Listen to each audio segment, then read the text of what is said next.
درود بر شما. اول از همه سابسکرایب کن. چرا؟ چون کانالمو از دست ندی. چرا از دست ندی؟ چون آموزش 0 تا 100 این تابلوی خیلی خاص و یونیک که گچبری مدرن برجسته است و هیچ جایی با این همه فوت و فن کوزه‌گری به صورت رایگان بهت نمیگن و از دست ندی.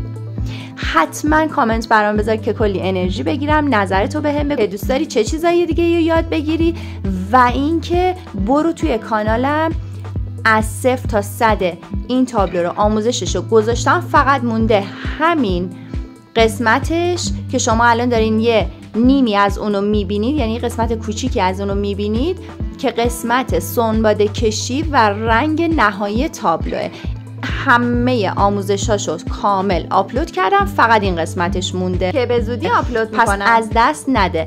اینم بهت بگم فقط آموزش گچبری نذاشتم، آموزش ساخت تندیس دست و پا، آموزش کار با شابلون تکسچر روی بوم و آینه، روی ظروف و همینطور تابلوی خیلی خاص پودر مخمل، یعنی مثل تابلو فرشه ولی تابلو فرش نیست، با پودر مخمل کار شده و با حروف کالیگرافی.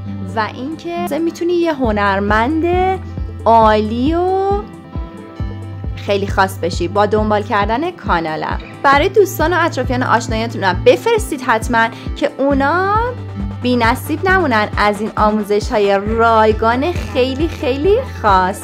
موفق باشید.